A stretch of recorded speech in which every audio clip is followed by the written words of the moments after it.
സമരിയക്കാരി താൻ അനുഭവിച്ച യേശുവിനെ സമരിയക്കാരുടെ പ്രഘോഷിക്കുകയാണ്. ഈ പ്രഘോഷണം കഴിഞ്ഞപ്പോൾ സമരിയക്കാർ യേശുവിൻ്റെ അടുത്ത് വന്ന് പറഞ്ഞു, ദേ ഞങ്ങളുടെ കൂടെ 2 ദിവസം വസിക്കുന്നുണ്ടോ? യേശു അത് സാധിച്ചു കൊടുക്കുകയാണ്.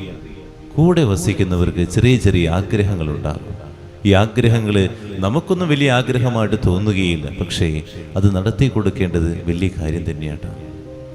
മോൻ്റെ ആഗ്രഹമായിരിക്കും അപ്പൻ്റെ കൂടെ ഒന്ന് യാത്ര ചെയ്യണമെന്ന്, അപ്പൻ്റെ കൂടെ കളിക്കണമെന്ന്, നടത്തി കൊടുത്തേക്കണം.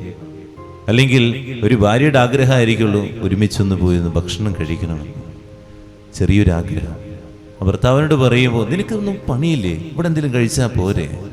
അതുപോലെ ഒരു ഭർത്താവിൻ്റെ ആഗ്രഹമുണ്ട്, എവിടെയേ എന്നൊരു പായസം വയ്ക്കുക. ഇത്രയൊക്കെ ഉണ്ടാക്കിയിട്ട് ഇനി എന്ത് പായസം അവിടെയാണ്. നമ്മൾ ചെറിയ ചെറിയ കുറേ ആഗ്രഹങ്ങളുണ്ട് നമ്മുടെ വീട്ടിൽ. ഈ ചെറിയ ചെറിയ ആഗ്രഹങ്ങൾ നമ്മൾക്ക് മനസ്സിലാകുന്നില്ല എന്നുള്ളതാണ്. യേശുവിനിതൊന്നും വലിയ കാര്യമൊന്നുമല്ല 2 ദിവസം വസിക്കുക എന്നുള്ളത്. പക്ഷേ അവരുടെ ആഗ്രഹം നടത്തി കൊടുത്തപ്പോൾ അവർക്കുണ്ടായ സന്തോഷമുണ്ടല്ലോ. നമ്മുടെ കൂടെയുള്ളവരൊക്കെ എത്ര നാൾ നമ്മുടെ കൂടെ ഉണ്ടാകുമെന്നത് പോലും നമുക്കറിയില്ല. നമ്മൾ ചിന്തിക്കുക നമ്മുടെ ആഗ്രഹങ്ങൾ, ഞാൻ മാത്രം, എൻ്റെ കാര്യങ്ങൾ മാത്രം, അങ്ങനെ ചിന്തിച്ച് ജീവിക്കുന്ന കുറേ പേരുണ്ട്. ഞാൻ പറയുന്നത് മാത്രം അങ്ങനെയല്ല.